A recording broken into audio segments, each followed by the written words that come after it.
Hey, so last night I had a dream. I dreamt that I could sing, which is a pretty big dream because I seriously cannot sing. So I'm in a hotel room and I'm preparing to go on stage and I'm worried about what I'm going to wear and I'm worried, really, really worried about how I'm going to sound. So I take myself off into a toilet and in my head, in my dream, I'm thinking, this is ludicrous. You can't sing. Why on earth are you going on stage? So I thought, well, I'm just going to practice in the toilet in this hotel room to see if I could sing. And I let out a few notes, sang a few words, and oh my goodness, I could seriously sing. I was so stunned. My voice was beautiful. I wish I could sing. Um, Needless to say, I went on stage and I performed a fantastic song. So, in the light of morning, and anyone that knows me knows that holistically, this dream will have a meaning and a significance to me. Obviously, it deals with your throat chakra and the ability to speak and articulate. And to me, the reference to singing was instead of believing that I couldn't sing, I went out there and I let the world know that I could sing. And to me, it's relevant for today because for time now, I've felt like I should be doing something to help the cause. I should be making some kind of taking some kind of stand. You know, we did the kneeling on the doorstep um, in honour of George Floyd, and we've spoken and spoken and spoken a lot with friends, with my children. But so much of what I want to say is still going unsaid. So today, I think, was the time when I decided, no, I'm going to sing. I'm going to sing, and if you choose to listen, you choose to listen. If you don't, you don't. Hey, I got nothing to lose. So the last couple of weeks has been really difficult for me, having to examine myself as a black person, having to look in the mirror and think about how we got to this. It hasn't been very easy at all. I've sat there with feeling both pride and both shame.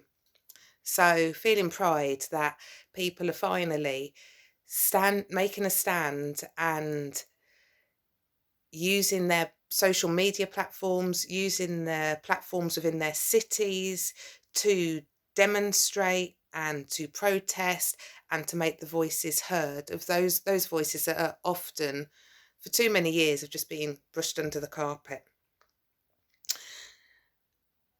The shame part for me, I think, comes from the fact that I know very little about Black history. And as much as I know what the movement represents, I'm now having to explain to a 9-year-old things that maybe I don't truly understand myself. Maybe I'm not knowledgeable enough on. Um, I'm not going to lie, this video is difficult because everything I want to articulate is up here in my head somewhere, but I don't have a very articulate demeanour to put it forward to everyone.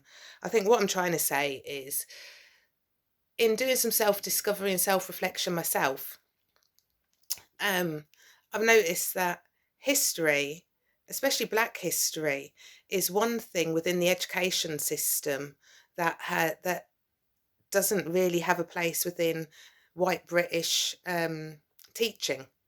So, for example, when I was younger, I learnt about World War One, World War Two. I learnt about the Victorians, but through all my learning, I never saw pictures of people that looked like me. I never saw the Black Jamaican soldiers. I never saw Black Victorians. I never saw Black cowboys, for example. There were no people in history that looked like me. Um, and that was quite difficult because when you're a child, you're looking for people that you can relate to. You're looking to find your peers. I can remember watching morning TV and trying to spot whether they actually had a black person. in any of the shows. The only modern day names that I had back then of black people centered around Naomi Campbell and Will Smith, you know. Um, I couldn't find people like me. And considering as a child we spend, you know, 80% of our time within a classroom, I feel that education is ultimately to blame for a lack of me knowing much about my heritage. So, yes, we have black history and yes, we have white history, but throughout all history, those lines have integrated. There were black people in white history, as there were white people in black history. So, why don't I get to see these people? Why was I taught more about Florence Nightingale than I was about Mary Seacole, both operating similar times, doing a similar thing? So I think my gripe is that injustice in an education system, not only pertaining to Black history, but pertaining to literature, pertaining to English and things like that.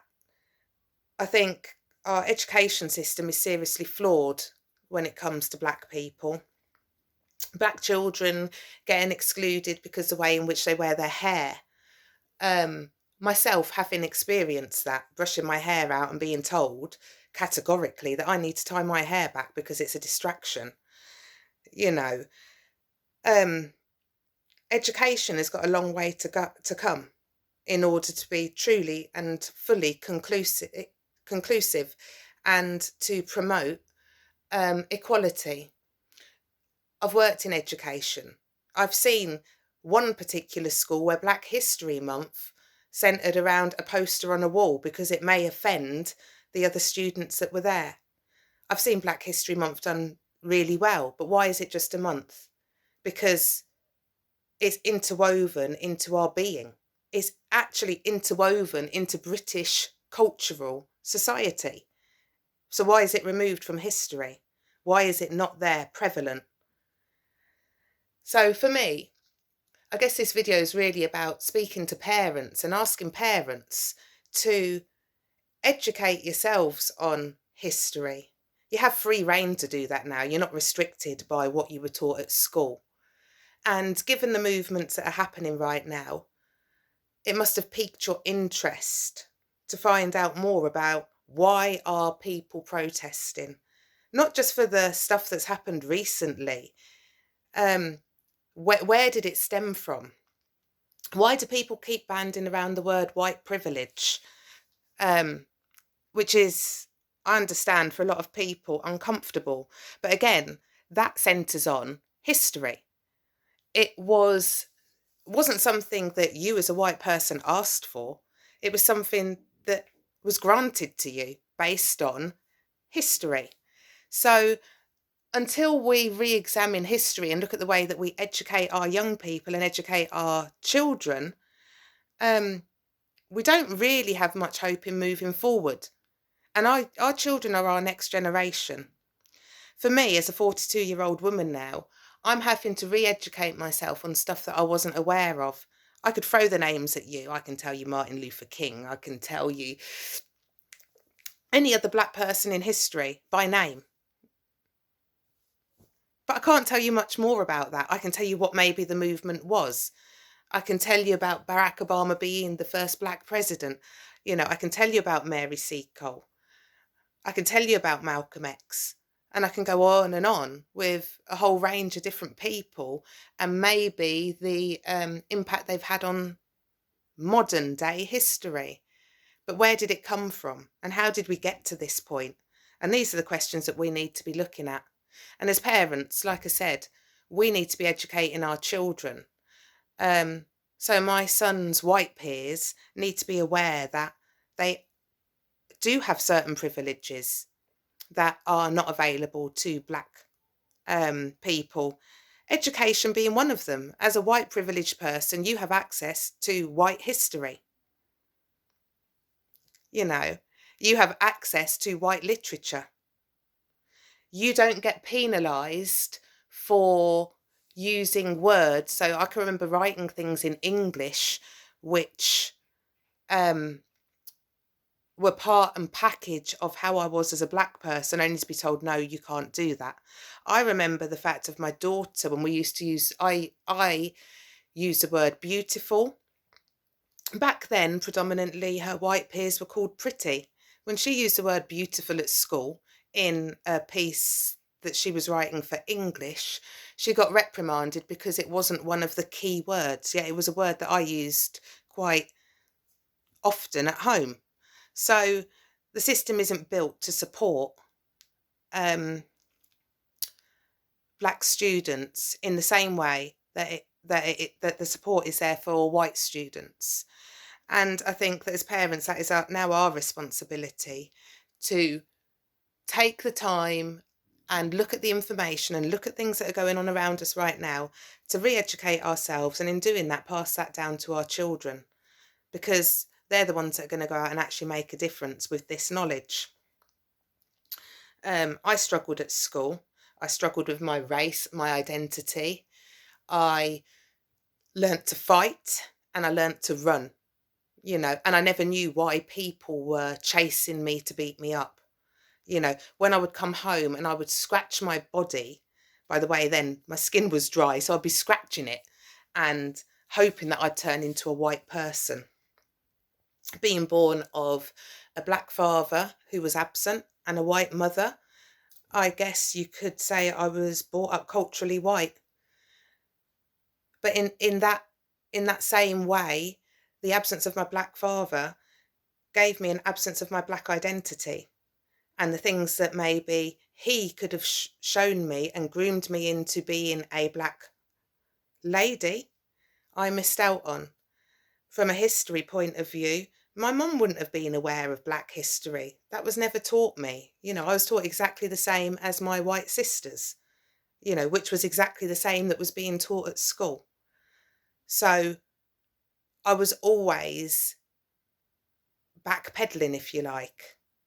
I've suffered a lot of racism, but the irony is, as a child and as a teenager, that racism was overt.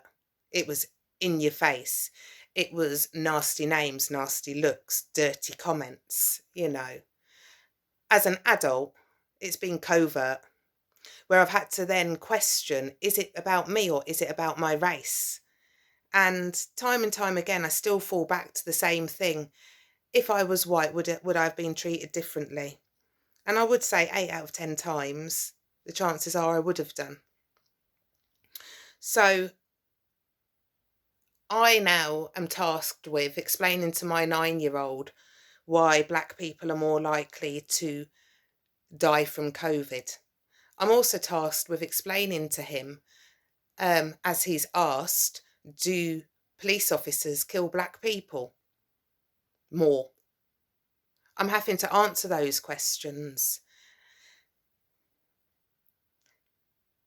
And it's something that nobody really wants to do. It's something that no parent wants to show their children, that there really is an ugly side to life. As beautiful and as gorgeous as life can be, and as nice as most human beings are, these conversations are uncomfortable. And right now, I feel like I don't have enough information to give my child a balanced view of the world. And that's a shame. So my responsibility as a mother is to read, and read, to research, and to not expect an education system that is built for one type of person to be able to be effective enough to educate my black child who needs more than what he is getting. And it's hard.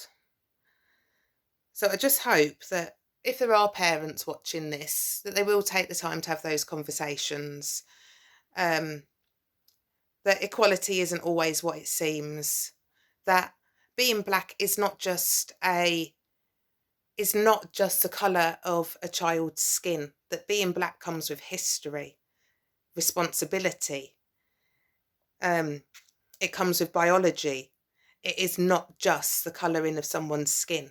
It's not good enough for us to tell our children that treat everyone equal, that black people are no different to white people, that Asian people, Indian people are no different, because we are. We are all different.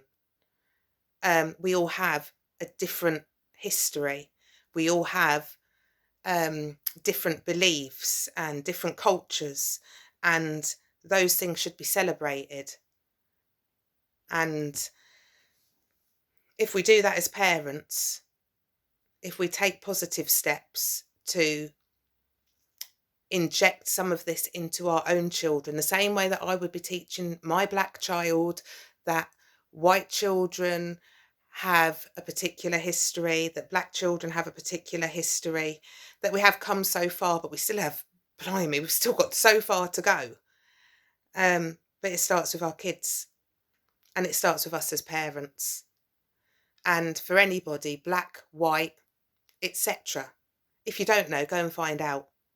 If you don't know, go and read up. There's plenty of stuff on the internet. There are no excuses for naivety. You know, I've lost friends recently over stupid remarks where they naively could have gone out and found out facts before spurting out rubbish.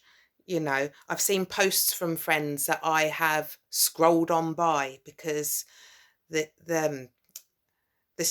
rubbish that they're speaking hasn't been very well thought out or articulated, and has no grounds for even being there. You know, people's opinions matter, but use your platforms to post something that you're knowledgeable about. Use your platforms to post truth. And if you don't know, don't post and don't share, you know. And if anyone has got any questions to ask, feel free to inbox me. You know, there aren't any silly questions, but you do look silly when you make a naive comment. I love everybody at the end of the day. And I wish that the world was more perfect than it is flawed. But unfortunately, it's a reality, isn't it? You know, we live in a flawed world. Love you all.